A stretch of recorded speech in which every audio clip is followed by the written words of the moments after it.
People get 700 horsepower in these cars like it's candy, like giving candy to a kid. As easy as it is for them to take candy out your hand to exchange, that's how easy it is to make 700 horsepower on these platforms. Like, it's ridiculously easy. What's good, y'all? Welcome to another episode, and today we are talking about 5 cheap, legendary cars capable of making big power. This is something that I know y'all gonna be interested in. Something that you can get in for the low, and we talking big power. We talking over 700 horsepower, so we talking Hellcat numbers. So stay tuned for that. But bring it in. Let's talk about it.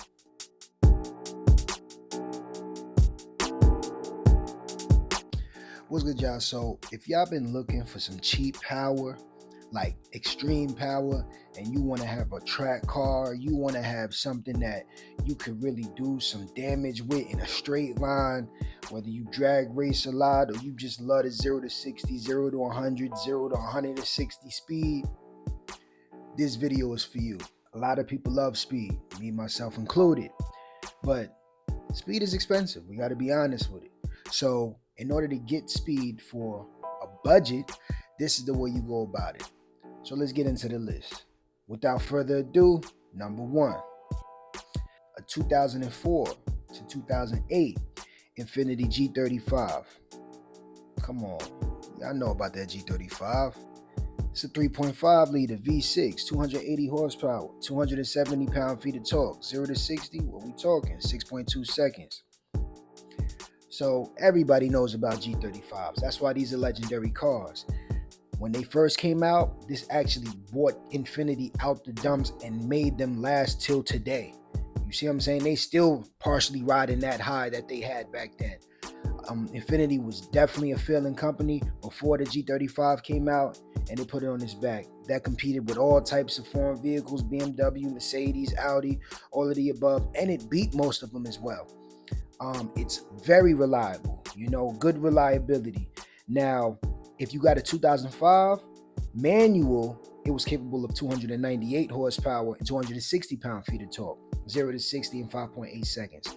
So the times would change if you had an auto or a manual.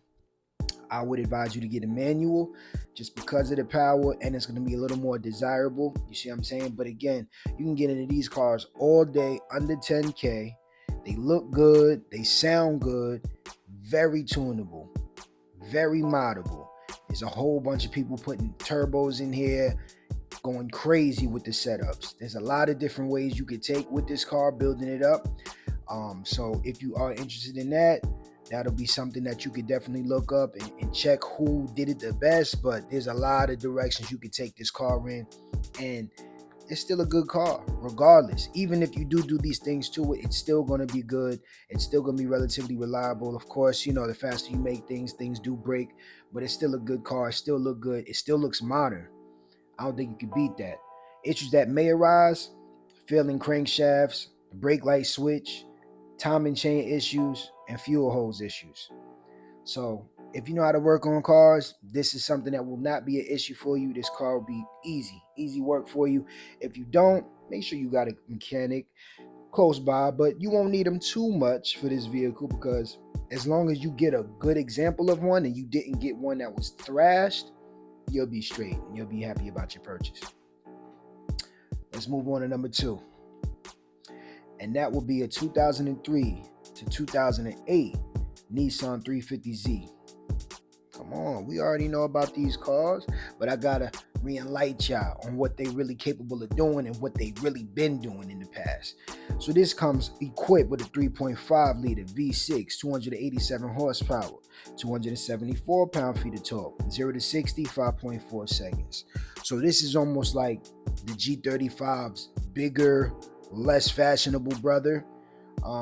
It's gonna be quicker. It's gonna handle a little better. It's a little lighter. It doesn't have rear seats, so if you want more of that coupe feel, this is gonna be the car for you. This car also is very reliable. If you get a good example, of course, everybody and their moms tried to turn this into a race car and go crazy with it. So you definitely have to look out for those people, because the people who ran this car into the dirt, it's not gonna be good for you. But the people who didn't, this is gonna be official. In 2006, they moved to 300 horsepower. In 2007, they moved to 306 horsepower.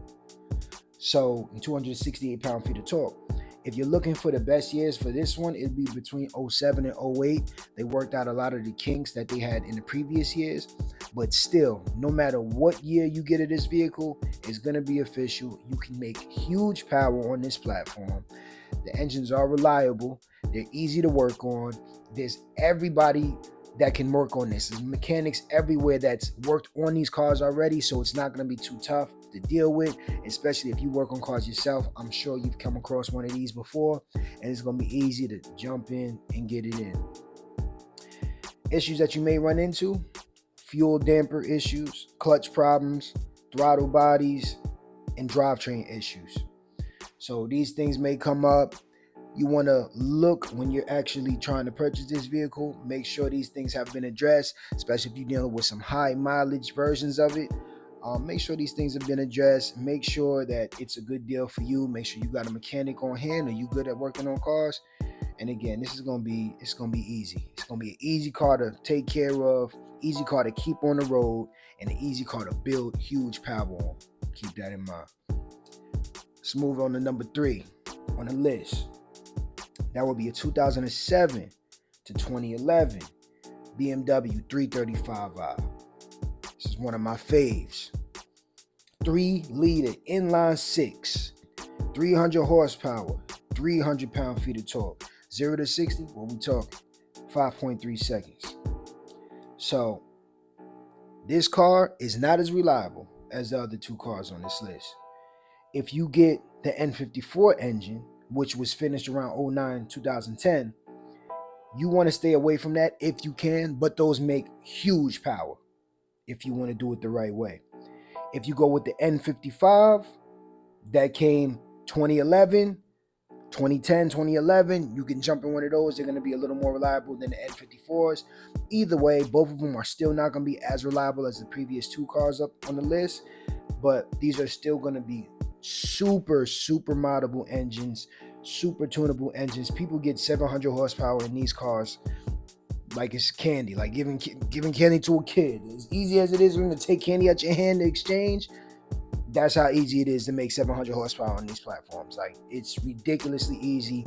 There's a lot of examples out there. A lot of people who've done it went even higher than that. There's certain things that you will have to do as far as preventative maintenance, and also to keep them going at that rate.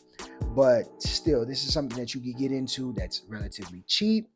It's going to be a little more costly to maintain, but if you know how to work on cars, you're good. You got nothing to worry about, especially if you also got a BMW mechanic, someone who works on BMWs all day.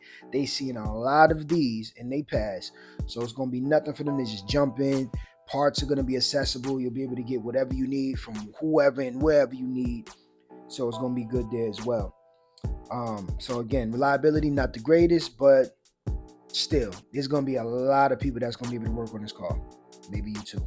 Issues that you may run into with the N54 is FP failure, fuel injection failure, water pump issues, coolant issues, and turbo issues.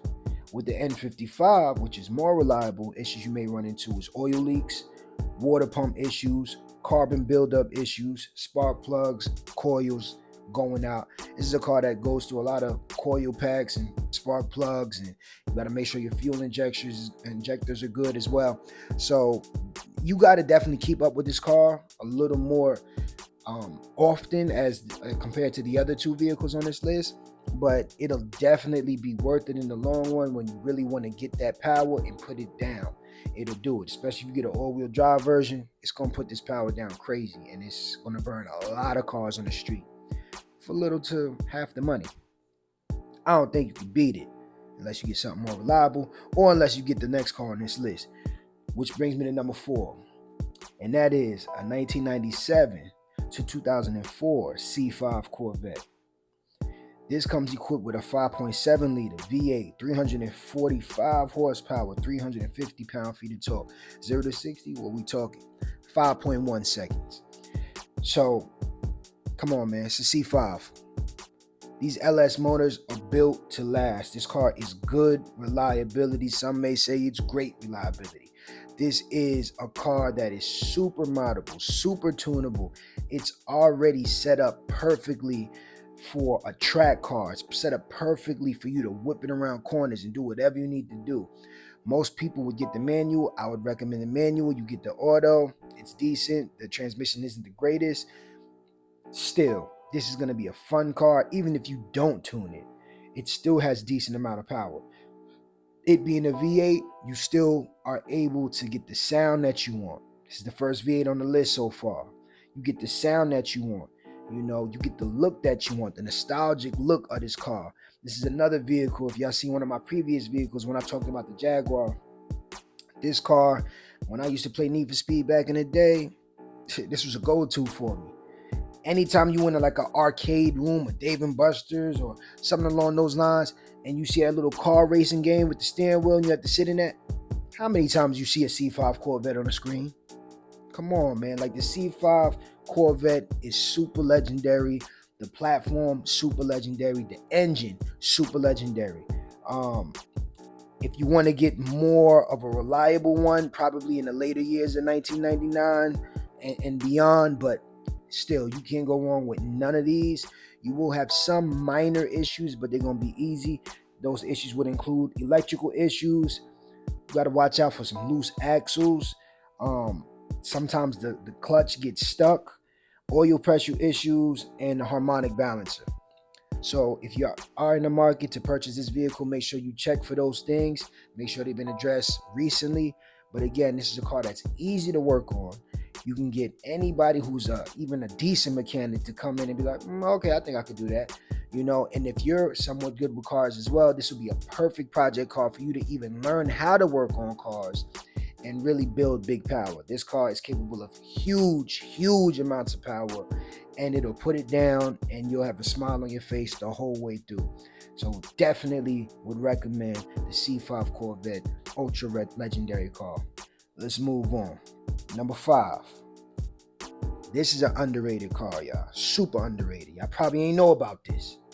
That would be a 1992 to 2001 Lexus SC300.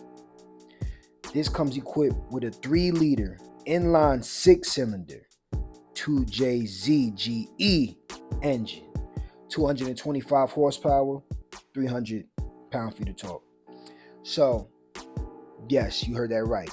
This does have a 2JZ, which is the same engine that you get in the Toyota Supra. The difference, this doesn't have the turbocharger. There's a lot of small things and small details in the engine as well that this doesn't have comparison to the Toyota Supra, but it's not hard to get. This is not hard to convert into a full 2JZ engine like the Supra has. This is a super reliable car. It's heavier than the Toyota Supra, so that's going against you, but it's still, I mean, I wouldn't say it's an ugly car. It brings you back to a year where cars were different. Let's just say that, you know, more of the bubbly round look, but I don't think it's really a bad looking car, especially when you mod it. But this car is super reliable. It has the 2JZ engine in it. I mean, come on. So, you know, if you just spend a little money here and there on this car, you got yourself a Supra. Just like that. You got yourself a Supra, and you know what Supras do. You see what I'm saying? Like, we don't even got to have a conversation about the power that you can get from a 2JZ. Like, come on, man. That's just, we ain't even got to talk about that. So, this is a car that is super underrated. If you can find one, get it. Another vehicle that also has this engine in it is around a 2001-2000 Lexus GS 300. This is also a car that's going to have the same engine as this SC300, but you would also have to make certain minor modifications for it to have the similar engine or the same exact engine as a Toyota Supra, but it is well worth it. Everybody that I've seen do conversions of this car all say the money was well worth it. All love the experience that it now has with the Toyota Supra engine in it. And I mean, I don't think you could go wrong with it. Issues that may come up, dashboard gauge issues. You got to remember, this car was way beyond its time back in 1992, 93. it had like electrical issues, but it had an electrical speed gauge. You see what I'm saying? So cars wasn't really doing that back then. So if you get into one now, we in 2024, this car has been around for a very long time. Those things are liable to go wrong. The heating on the AC, the heating and the AC, I should say, and the evap system is also issues that will arise with this car that you really want to look out for if you're purchasing it. This car is very rare, I'll be honest. Not a lot of people have this for sale right now, but if you can find one, they are cheap. You could jump into one of these, and then from there, turn it into a 2JZ Toyota Supra. The rest is going to be history for you. So just for that reason alone, I believe this is a legendary car that's super slept on, that nobody really knows about, that got super amount of potential to make crazy power. So that's the top 5 vehicles on my list, but you know me, I always come with a bonus, and this is a very controversial bonus right here.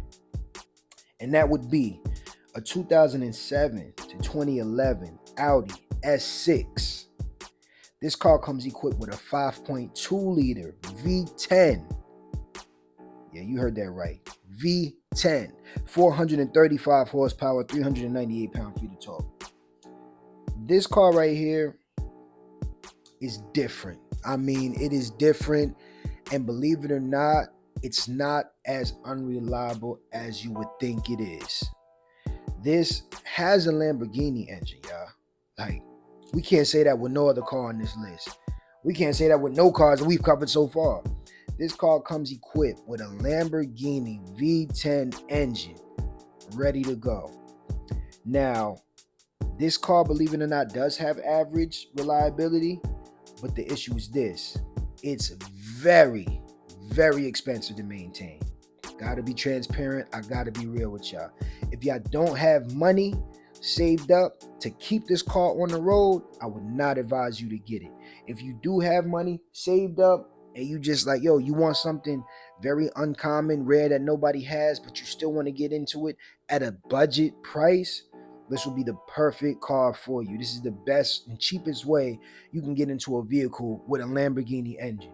Issues that you may run into, not even you may, you're gonna run into these issues. That's the intake manifold, which is a very costly, pricey fix that you need to do with it.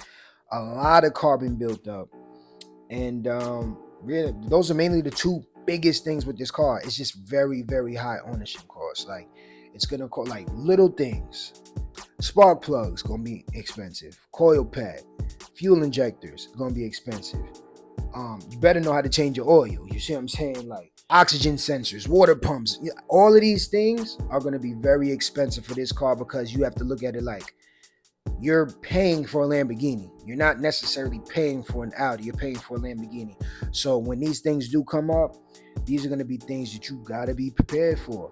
But if you are prepared for it, I promise you're going to enjoy your time with this car. It's probably not the most moddable, but it's still very moddable for what it's worth, and it still is a Lamborghini engine that's a V10. So I mean, even if you keep it stopped and just delete the exhaust, you see what I'm saying, straight pipe it, you're gonna be more than happy, because no car on the road is gonna sound like yours. So that's the list, y'all. 5 legendary cars that you should own that is capable of big power with a bonus. If it was up to me, yo, I gotta go with my C5, man. I just gotta go with my C5. That's most likely what I will go with. Y'all let me know what y'all will go with. And you already know, if you like this video, make sure you share, make sure you subscribe, and just like that, I'm out of here. Peace.